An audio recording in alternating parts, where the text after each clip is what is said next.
আমরা বার্মায় চলে যেতে চাই। আপনারা কি পারবেন আমাদেরকে বার্মায় নিয়ে যেতে? আর আমরা এখানে যাই পড়াশোনা করি না কেন, তাও আমাদের বার্মার পড়াশোনার মতো হবে না। আর আমাদের এখানে থাকতে ভালো লাগছে না।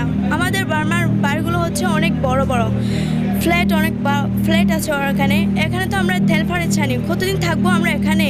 এটা তো আমাদের বাড়ি না, আমাদের বাড়িটা হলো মায়ানমার। আমরা মায়ানমারে যেতে চাই। সামিরার মতো এরকম অসংখ্য কিশোর কিশোরীর চোখে ভাসছে নিজ ভূমি থেকে করুণ বিতাড়নের এমন অনেক গল্প।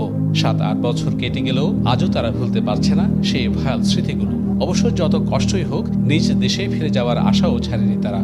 কারণ বনের জীবজন্তুদের আবাসস্থল উখিয়ার পাহাড়ের এই শরণার্থী জীবন আর ভালো লাগছে না তাদের।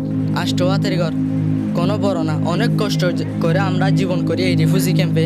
এই রিফিউজি ক্যাম্পে আমরা থাকতে চাই না, কারণ আমাদের নিজের দেশ থাকার পরেও যদি আমাদের অন্য দেশে থাকতে হয়, আমাদের অনেক কষ্ট লাগে। এখন আমরা চাই আমাদের দেশে আমরা ফিরে যাই, কিন্তু আমরা পাচ্ছি না যে আমাদের দেশে কিভাবে যাব। আমাদের দেশে যেতে গেলে আমাদের অনেক শক্তি লাগবে, আমাদের লেখাপড়া করতে হবে, আমাদের দেশ নেওয়ার জন্য আমাদের অনেক কিছু করতে হবে। এখানে তো ইনসান বসবাস করে না, এখানে বসবাস করে অ্যানিমালস, জানোয়ার, ওরা বসবাস করে। তো আমরা একটু জুগুরি ভাষার মাঝে আমরা মন যায় না।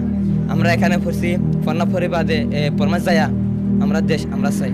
কক্সবাজারের 33 শরণার্থী ক্যাম্পে থাকা প্রতিটি রোহিঙ্গায় যেন অপেক্ষার প্রহর গুনছে কখন ফিরে যেতে পারবে তাদের নিজ বসত ঘরে। সরকারি হিসেবে 11.5 লাখেরও বেশি রোহিঙ্গার বসবাস কক্সবাজারের এই আশ্রয় কেন্দ্রগুলোতে। তবে শরণার্থী জীবনে ক্লান্ত এখানকার মানুষগুলো চান তাদের নিজ বাসভূমি ফিরে যেতে। অবশ্য নানা সত্যের বেড়াজালে তাদের সেই কাঙ্ক্ষিত প্রত্যাবাসন এখন অনেকটাই অলিক শব্দের মতো। শরণার্থী শিবিরগুলোতে দিনকে দিন সুযোগ সুবিধা কমছে, ফলে কোনো মতে খেয়ে পড়ে বাঁচাটাও এখন দুরূহ হয়ে পড়ছে রোহিঙ্গা শরণার্থীদের। তাই তো এই অনিশ্চিত জীবন ছেড়ে যে কোনো উপায়ে মিয়ানমার ফেরত যেতে মরিয়া এখানকার তরুণ যুবারা। আমাদের লাইফ এরকম হওয়ার কথা ছিল না, আমাদের লাইফ হওয়া ছিল অন্যরকম, যেটা আমাদের কপালের হয়তোবা এটাই লেখা ছিল। অবশ্যই আমরা আমাদের দেশে ফিরে যেতে চাই। এটা হচ্ছে একটা রিফিউজি লাভ করে অনেক ডিফিকাল্ট।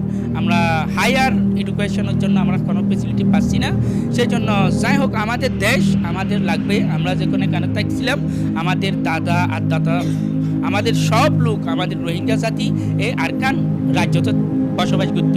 2017 সালের আগে নানা সময়ে বিচ্ছিন্নভাবে অনেক রোহিঙ্গার অনুপ্রবেশ হলেও ওই বছরের আগস্টেই সবচেয়ে বড় মানবঢল আশ্রয় পড়েছিল কক্সবাজারে।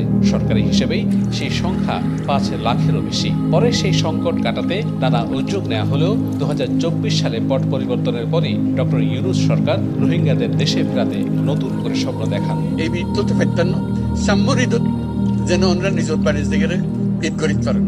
অবশ্য প্রধান উপদেষ্টার নানা তৎপরতার পরও রোহিঙ্গা প্রত্যাবাসন ইস্যুটি এখনও কাঙ্ক্ষিত পর্যায়ে পৌঁছায়নি। প্রত্যাবাসন কর্মকর্তারা বলছেন তাদের পক্ষ থেকে সম্ভাব্য সব ধরনের উদ্যোগ নেওয়া হলেও বাস্তবায়নের সাথে অনেক পক্ষের সদিচ্ছা জড়িত। Resettlement has a very slim possibility to solve this problem because গত 5 বছরে 5,000-এর মতো রিসেটেলমেন্ট হয়েছে এবং প্রতিদিনই তো শখানেক বাচ্চা জন্মগ্রহণ করছে। তো সুতরাং এটার কোনো সম্ভাবনা নেই। একমাত্র ওয়ে হচ্ছে রিপাট্রিয়েশন। ডিপ্লোমেসি যেটি আমাদের সক্ষমতার মধ্যে আছে সবটুই করা হচ্ছে। বাকিটা এখন solution not only in the hand of Bangladesh. এদিকে প্রত্যাবাসন শূন্যের কোটায় থাকলেও মিয়ানমারের পরিস্থিতি বিবেচনায় আসন্ন শীত মৌসুমে আরও রোহিঙ্গা অনুপ্রবেশের আশঙ্কা করছেন শরণার্থী বিশেষজ্ঞরা। এমনটি ঘটলে এই সংকট পুরো বাংলাদেশের সামগ্রিক পরিস্থিতিতে কত বড় প্রভাব ফেলে তা বলা মুশকিল।